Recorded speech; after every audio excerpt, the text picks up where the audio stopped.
Hello and good evening, everyone. So I just spent a delightful little afternoon right in my garden, and I was quite surprised because I was really disappointed earlier this year when all the nettle, I have a property covered in dwarf nettle, all the nettle had unfortunately gone to flower before I got a chance to pluck it and enjoy it. And with all the rain California has been getting, I just got a delightful bunch of new growth. Not a single little flower. Be careful, this is no. Amongst it. So I went out and harvested it, and my husband is up in the house cooking a main dinner. So I thought I would come down here and film a little video and cook some nettle to go along with our dinner. And of course, there it is. So I have started with a poaching liquid because stingy nettle is stinging. Imagine that. And so I thought I would do a poaching liquid first. Sorry, of course, I spent today putting together my space, and now I've forgotten everywhere where I've put everything. So I put just some boiling water, some pink Himalayan rock salt, maybe a lavender. Yeah, let's do a lavender bud from yesterday's gardening. A couple sprigs of rosemary, just a rough chop in there, and maybe a couple peppercorns to do a nice little poaching with. I need to get a better container for that, but a wonderful way to enjoy nature in her glory and add a little magic to my body for some self-love. I think everybody needs to love themselves, and through a nice diet, it would be great. It looks like I've just been crying everywhere. Well, I promise you I haven't been crying, everyone. So we'll let that come to a boil, but it is a garden herb, so I'm going to do a quick wash to get it ready to go in some poaching liquid. Make sure anything from the clean earlier today mixed in or contaminated. Everything in my little space, or most of it, has come thrifted. I've tried to thrift everything.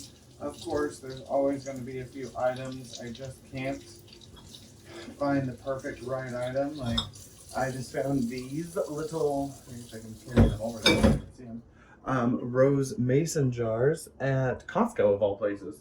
So I think it was Costco, maybe Smart and Final. I don't know. I'm not trying to endorse any company. I'm trying to thrift as much as I possibly can for a reason.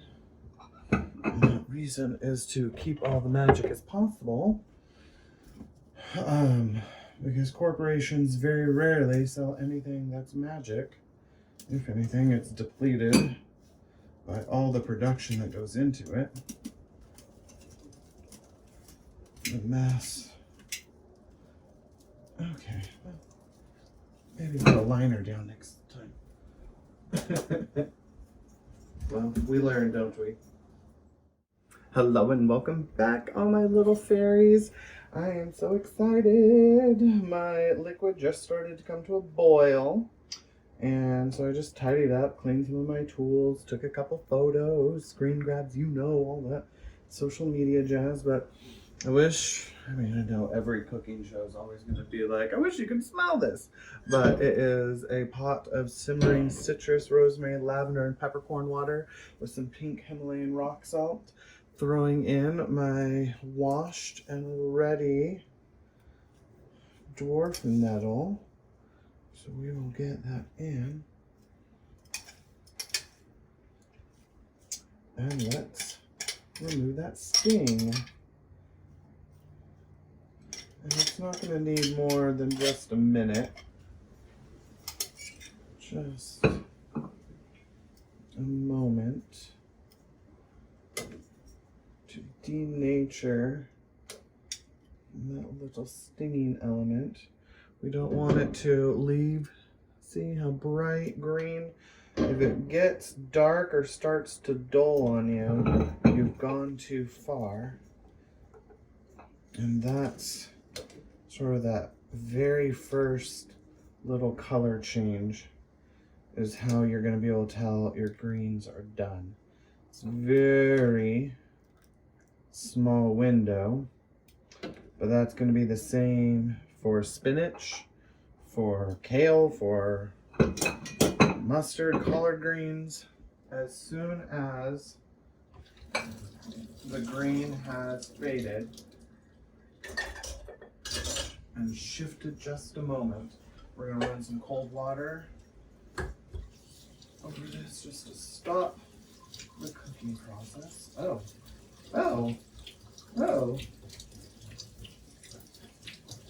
That's a fun smell.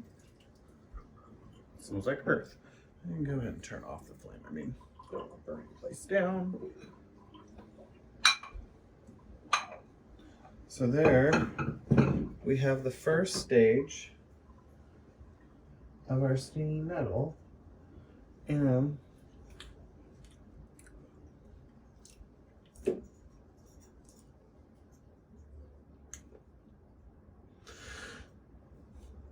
it doesn't taste like anything you've had before. It's not like I can just sit here and eat a little bit and be like, ooh, it smells like chicken or tastes like chicken.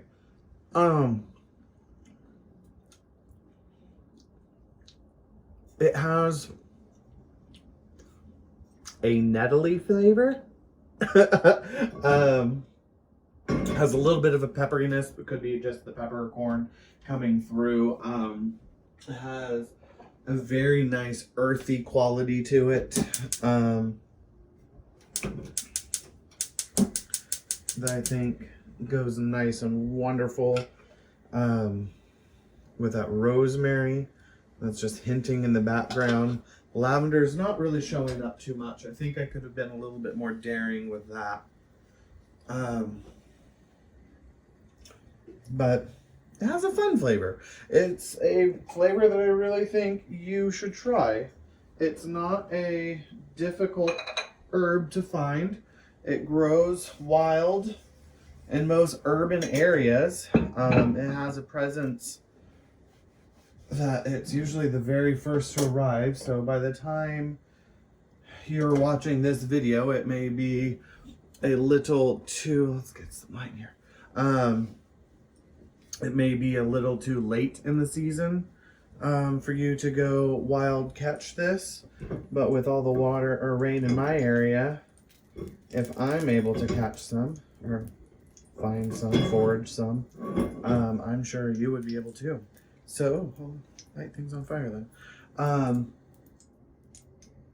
This is the lavender and rosemary first sprigs under the Venus moon, or Venus and Jupiter, when they were touching in the sky a couple weeks ago. I like to infuse that magic so I can use it again. So this is me using it again. And oops, there we have a hot pan. It's very wet, green, and so this I'm just doing a quick fry. Heat them up. And then a little bit of that salt.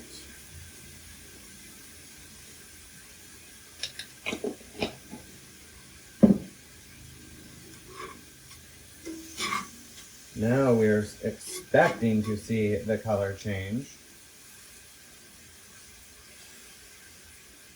Don't crowd the pan, try to get it nice and everywhere. This is a carbon steel pan. You don't have to use this. I would recommend staying away from anything that has too many chemicals in it. I mean, they're great for everyday use, but if you're doing magical cooking, You're going to want to use things that are a little bit better in terms of not leaving too much of a footprint or releasing any of its own chemicals. Carbon steel, cast iron, very simple metals, aluminum, copper pans, glass pans I've seen. I haven't got to try one actually. Teflon I'd stay away from. It's not at all that they're bad. Use those for your everyday cooking. Time and place with everything.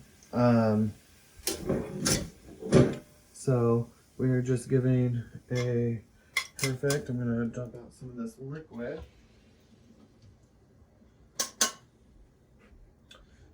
Keep it going right in there. Let's finish it with a touch of vinegar from that same Jupiter and Venus infusion. So it's apple cider vinegar, a little bit of locally infused honey. Also, try to always use up your magic. Had a nightmare many years ago. Well, actually, it wasn't too long ago, but many years. And I was sick chronically at the time, just never feeling good. My sanity was always gone.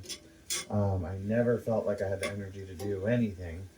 And an old boss of mine, a terrible, terrible beast of a woman, showed up and yelled at me in my dream, and she said it was because I wasn't eating my magic. And that's why I try to at least incorporate a little bit of magic in my cooking, in my inspiration, in my journey, especially. That's dumb. That's tasty. And really does, just like with anything herby, cooks down to absolutely nothing. So there we are. A little single portion of stinging nettle, and that's enough magic for a meal. So my little fairies, I hope you go off and flutter around, and have great adventures. And I love you, and I'll see you soon. Mwah.